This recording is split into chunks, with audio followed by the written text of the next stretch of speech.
Good evening जी। Sagacious academy के इस YouTube channel का थोड़ा स्वागत है। अज असी थोड़े नाल डिस्कस करांगे attorney general of India. Attorney general of India मतलब अपनी सेंट्रल गौरमेंट का सब तो वड्डा वकील हुंदा है। सब तो वड्डा वकील मतलब जिन्ने भी सेंट्रल गौरमेंट के केसिस होंदे ने, कोई इंडिविजुअल करता है या कोई ग्रुप ऑफ परसनस करता है या कोई ऑर्गेनाइजेशन करती है मतलब सेंट्रल गौरमेंट के केस, तो उसनों रिप्रजेंट अटॉर्नी जनरल या इस दे नाल जिहड़े असिस्टेंट होंदे ने जिवें सॉलीसिटर जनरल्स होंदे ने, वो सेंट्रल गौरमेंट नूं हाई कोर्ट या सुप्रीम कोर्ट 'च रिप्रजेंट करते हैं।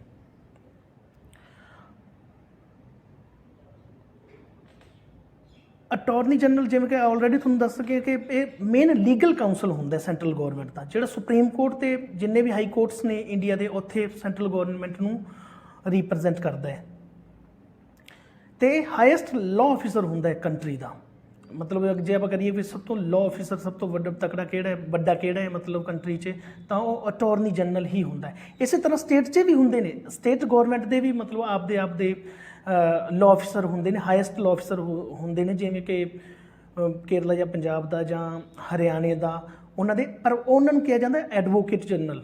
एडवोकेट जनरल जो सेंट्रल लेवल पर होंदा जिहड़ा law officer highest law officer उसनूं अटॉर्नी जनरल कहा जाता है, तो जिहड़ा स्टेट लेवल पर होंदा उसनूं एडवोकेट जनरल कहा जाता है। तो अटॉर्नी जनरल की पोस्ट बारे सब कुछ जो मैंशन किया होया, इसकी पोजीशन बारे जो भी मतलब मैंशन किया होया वो आर्टिकल 76 च कॉन्स्टिट्यूशन दे मैंशन किया गया है। तो पार्ट 5वें च इस बारे मतलब जो भी है डिस्क्राइब किया गया है। आर्टिकल 76 तो पार्ट 5th च किया गया इंडियन कॉन्स्टिट्यूशन च। हुण थोड़ी जी आपां गल करांगे जिहड़े भी प्रजेंट दे अपने जिवें अटॉर्नी जनरल कौन ने, तो सब तो ज़्यादा टाइम किहड़े रहे, पहले किहड़े सी, है ना। इस तरह सब तो ज़्यादा टाइम रहे सी अपने जिहड़े अटॉर्नी जनरल से इंडिया के MC स्टालवार्ड। MC स्टालवार्ड 13 साल तक मतलब 13 साल तक इंडिया के अटॉर्नी जनरल रहे सी। मतलब 13 साल इन्होंने इंडियन गौरमेंट नूं रिप्रजेंट किया सी सुप्रीम कोर्ट या हाई कोर्ट 'च। तो सब तो छोटे टाइम ਲਈ रहे सी, सब तो जिन्होंने घट टाइम मतलब इस पोस्ट नूं सामभ्या वो सी सोली सोराब जी। तो एट प्रजेंट जिहड़े अपने मतलब अटॉर्नी जनरल ने अपने मतलब प्रजेंट टाइम च सेंट्रल गौरमेंट जिहड़ी अपनी उसनूं रिप्रजेंट करते हैं R वेंकट रमनी प्रजेंट टाइम च। तो इन्हां दी क्वालीफिकेशन तो टैन्योर तो रिमूवल बारे थोड़ा आपां डिस्कस करांगे। इत्थे ये प्रेजिडेंट द्वारा चूज किया जाता है, प्रेजिडेंट ही इसनूं इलैक्ट करता है। नो डाउट प्रेजिडेंट नूं जिहड़े असिस्ट करते हैं वो कौंसल ऑफ मिनिस्टर्स होंदी है जिहड़ी इस प्रेजिडेंट नूं असिस्ट करती है मतलब इसनूं चूज करन च अटॉर्नी जनरल नूं। कौंसल ऑफ मिनिस्टर्स जिहड़े होंदे ने वो इसनूं असिस्ट करते हैं प्रेजिडेंट नूं। एलिजिबिलिटी की होनी चाहिए है, पहली एलिजिबिलिटी तो यह है कि वह इंडिया का सिटीजन होना चाहिए है। इत्थे एक गल ध्यान रखियो, बाय बर्थ का कुछ नहीं लिख रखा है भी वो इंडिया का बाय बर्थ इत्थों का होना चाहिए है कि उसका बर्थ इत्थे वो इंडियन सिटीजन होना चाहिए है। ठीक है। तो फिर वो हाई कोर्ट च एटलीस्ट 10 साल मतलब एडवोकेट रहा होवे, ते 5 साल वो जां 5 साल वो हाई कोर्ट च जज रहा होवे, किसी भी इंडियन स्टेट के हाई कोर्ट च मतलब वो 5 साल जज रहा होवे, ਜਾਂ फिर वो एक प्रोमीनेंट ज्यूरिस्ट होवे, एक वधिया मतलब लॉ की जानकारी रखने वास्ता जानकारी रखने वाला प्रेजिडेंट की नज़र से मतलब प्रेजिडेंट मानता होवे कि इस परसन नूं बहुत मतलब जुडिशियल प्रोसीजर की बहुत तगड़ी नॉलेज है इस परसन नूं, तां ये भी एक एलिजिबिलिटी है। फिर जो भी मतलब जिन्ना टाइम भी ये अटॉर्नी जनरल रहिंदा है अपनी पोस्ट ते वो प्रेजिडेंट के प्लेजर च होंदा है, मतलब प्रेजिडेंट के हत्थ च होंदा भी उसनूं कदों रिमूव करना है तो उसनूं किन्ने टाइम तक रखना, ये सारा प्रेजिडेंट के अंदर ये सारा प्रेजिडेंट के अंडर होंदा है। प्रेजिडेंट डिसाइड करता है सब कुछ। फिर जिवें प्रेजिडेंट की आप ड्यूरेशन बारे गल करते हैं भी कितना टाइम ये इस पोस्ट पर काम करेगा, इसका कॉन्स्टिट्यूशन च कोई मतलब स्पैसीफिकेशन नहीं दिता हुआ। कॉन्स्टिट्यूशन नहीं गल करता भी 3 साल रहेगा 5 साल रहेगा, तो ना ही कॉन्स्टिट्यूशन इस दे रिमूवल की गल करता भी जां रिमूवल प्रोसीजर भी इसनूं हटाउण दा की तरीका है इस परसन नूं अटॉर्नी जनरल नूं, उसके बारे भी कॉन्स्टिट्यूशन गल नहीं करता, तो ना ही इस दे ड्यूरेशन की गल करता है। ਬਟ ਇਹ ਆਪਣੇ ਆਪ ਹੀ ਪ੍ਰੈਜ਼ੀਡੈਂਟ ਨੂੰ ਆਪਣਾ ਰਿਜ਼ਾਈਨੇਸ਼ਨ ਦੇ ਸਕਦਾ ਹੈ। ਆਪ ਜੇ ਚਾਹੇ ਤਾਂ ਕਿਸੇ ਵੀ ਟਾਈਮ ਇਹ ਆਪਣਾ ਰਿਜ਼ਾਈਨ ਪਾ ਕੇ ਪ੍ਰੈਜ਼ੀਡੈਂਟ ਨੂੰ ਆਪਣਾ ਰਿਜ਼ਾਈਨੇਸ਼ਨ ਦੇ ਸਕਦਾ ਹੈ। ਫਿਰ ਬਟ ਮੋਸਟਲੀ ਕੀ ਹੁੰਦਾ ਹੈ, ਕਨਵੈਨਸ਼ਨ ਜੋ ਅੱਜ ਤੱਕ ਦੀ ਕਨਵੈਨਸ਼ਨ ਬਣੀ ਹੋਈ, ਜੋ ਪਰੰਪਰਾ ਅੱਜ ਤੱਕ ਦੀ ਬਣੀ ਹੋਈ ਹੈ, ਇਹ ਉਦੋਂ ਰਿਜ਼ਾਈਨ ਕਰਦਾ ਹੈ ਜਦੋਂ ਸੈਂਟਰਲ ਗੌਰਮੈਂਟ ਖੁਦ ਰਿਜ਼ਾਈਨ ਕਰ ਜਾਂਦੀ ਹੈ। ਸਪੋਜ਼ ਕਰੋ ਵੀ ਮਤਲਬ ਹੁਣ ਬੀਜੇਪੀ ਰਿਜ਼ਾਈਨ ਕਰ ਰਹੀ ਹੈ, ਤਾਂ ਉਹਨਾਂ ਦਾ ਜਿਹੜਾ ਹੁਣ ਆਰ ਵੈਂਕਟ ਰਮਨੀ ਇਹਨਾਂ ਨੇ ਅਟਾਰਨੀ ਜਨਰਲ ਕੀਤਾ, ਉਹ ਕਨਵੈਨਸ਼ਨ ਬਣੀ ਹੋਈ ਹੈ ਵੀ ਉਹ ਵੀ ਰਿਜ਼ਾਈਨ ਕਰ ਜਾਏਗਾ, ਕਿਉਂਕਿ ਜਿਹੜਾ ਅਗਲੇ ਜੋ ਵੀ ਮਤਲਬ ਸਰਕਾਰ ਆਏਗੀ ਉਹ ਆਪਣਾ ਇੱਕ ਪ੍ਰੈਜ਼ੀਡੈਂਟ ਦੇ ਥਰੂ ਆਪਣਾ ਇੱਕ ਅਟਾਰਨੀ ਜਨਰਲ ਚੁਣ ਸਕਣ। ਤੇ ਇਸ ਦੇ ਰੀਨੰਬਰੇਸ਼ਨ ਬਾਰੇ, ਇਸ ਦੇ ਸੈਲਰੀ ਸੁਲਰੀ ਬਾਰੇ ਕੌਂਸਟੀਟਿਊਸ਼ਨ 'ਚ ਕੁਝ ਜ਼ਿਆਦਾ ਨਹੀਂ ਦੇ ਰੱਖਿਆ, ਤੇ ਪਰ ਇਸ ਦੀ ਜਿਹੜੀ ਸੈਲਰੀ ਵਗੈਰਾ ਰੀਮਨਰੇਸ਼ਨਸ ਵਗੈਰਾ ਹੁੰਦੇ ਨੇ, ਇਹ ਡਿਟਰਮਿਨਡ ਹੁੰਦੇ ਨੇ ਪ੍ਰੈਜ਼ੀਡੈਂਟ ਦੀ ਡਿਸਕ੍ਰਿਸ਼ਨ ਦੁਆਰਾ। ਪ੍ਰੈਜ਼ੀਡੈਂਟ ਦੀ ਮਰਜ਼ੀ ਹੁੰਦੀ ਹੈ, no doubt president council of ministers ਦੇ ਨਾਲ ਮਿਲ ਕੇ ਹੀ ਇਸ ਨੂੰ ਮਤਲਬ ਡਿਸਾਈਡ ਕਰਦਾ ਹੈ। ਉਹ ਆਪਾਂ ਆਲਰੇਡੀ ਡਿਸਕਸ ਕਰ ਚੁੱਕੇ ਹਾਂ। ਪਾਵਰਸ ਕੀ ਹੁੰਦੀਆਂ, ਪਾਰਲੀਮੈਂਟਰੀ ਪ੍ਰਿਵਿਲੇਜਸ ਕੀ ਹੁੰਦੇ ਨੇ,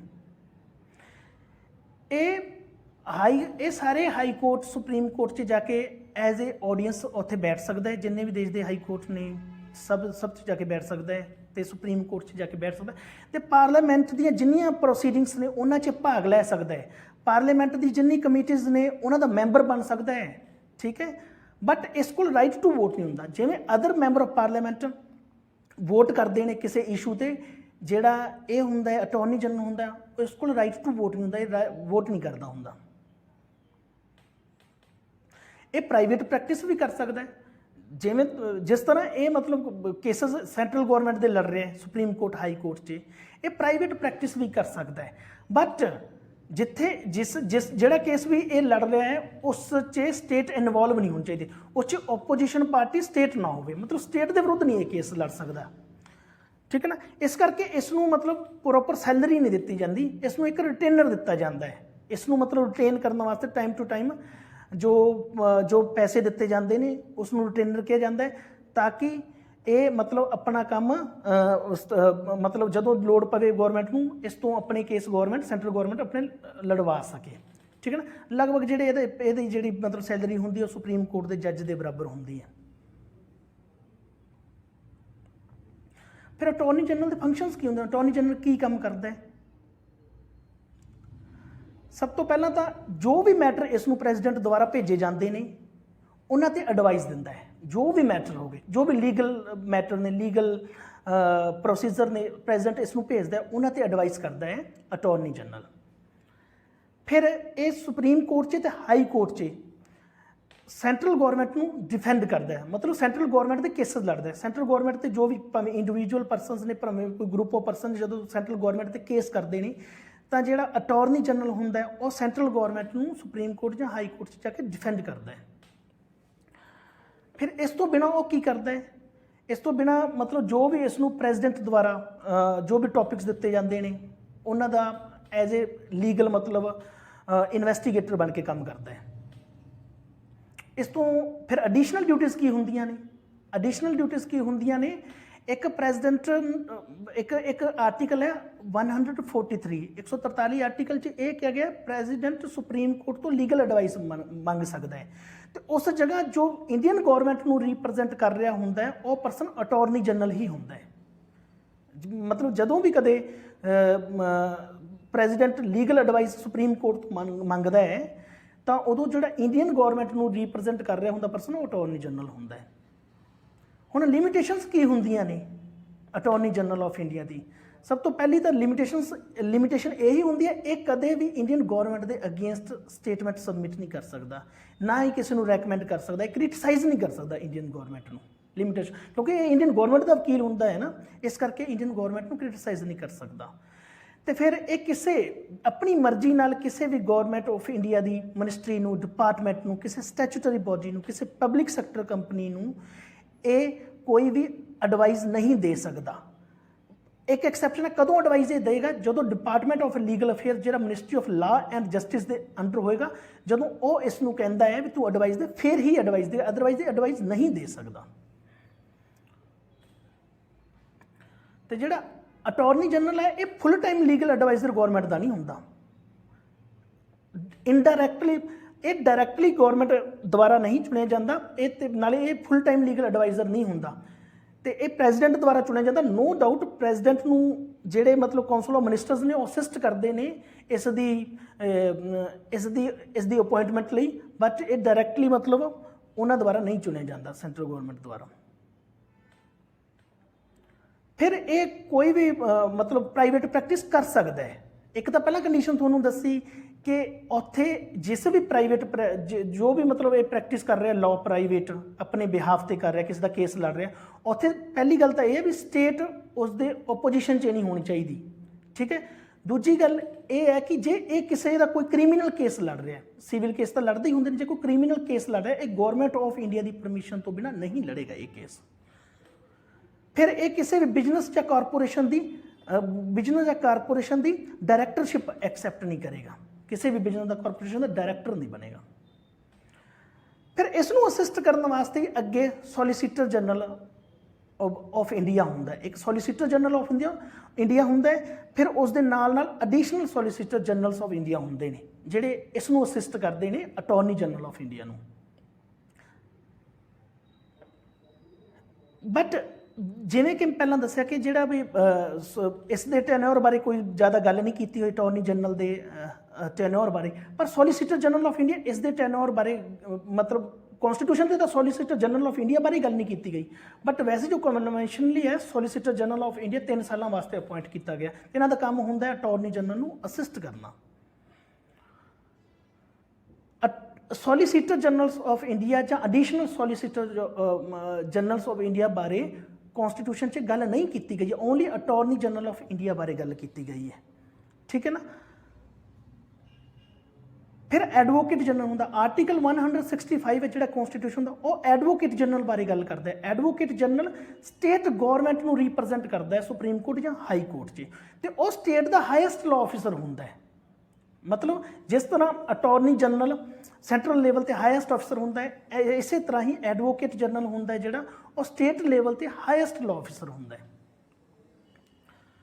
ਜਿਹੜਾ ਐਡਵੋਕੇਟ ਜਨਰਲ ਹੁੰਦਾ ਹੈ ਇਹ ਅਪਾਇੰਟ ਕੀਤਾ ਜਾਂਦਾ ਹੈ ਗਵਰਨਰ ਦੁਆਰਾ, ਤੇ ਇਹਦੀ ਕੁਆਲੀਫਿਕੇਸ਼ਨ ਕੀ ਹੋਣੀ ਚਾਹੀਦੀ? ਇਹਦੀ ਕੁਆਲੀਫਿਕੇਸ਼ਨ ਇਹ ਕੁਆਲੀਫਾਈਡ ਹੋਣਾ ਚਾਹੀਦਾ ਹੈ ਇੱਕ ਹਾਈ ਕੋਰਟ ਦਾ ਜੱਜ ਬਣਨ ਦੀ।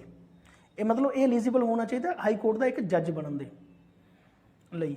ਤੇ ਇਸ ਦੀ ਮੇਨ ਡਿਊਟੀ ਉਹੀ ਹੁੰਦੀ ਹੈ ਗੌਰਮੈਂਟ ਨੂੰ, ਸਟੇਟ ਗੌਰਮੈਂਟ ਨੂੰ ਹਾਈ ਕੋਰਟ ਸੁਪਰੀਮ ਕੋਰਟ 'ਚ ਡਿਫੈਂਡ ਕਰਨਾ, ਤੇ ਜੋ ਵੀ ਲੀਗਲ ਮੈਟਰ ਗਵਰਨਰ ਦੁਆਰਾ ਇਹਨੂੰ ਭੇਜੇ ਜਾਂਦੇ ਨੇ ਉਹਨਾਂ ਤੇ ਐਡਵਾਈਸ ਦੇਣਾ।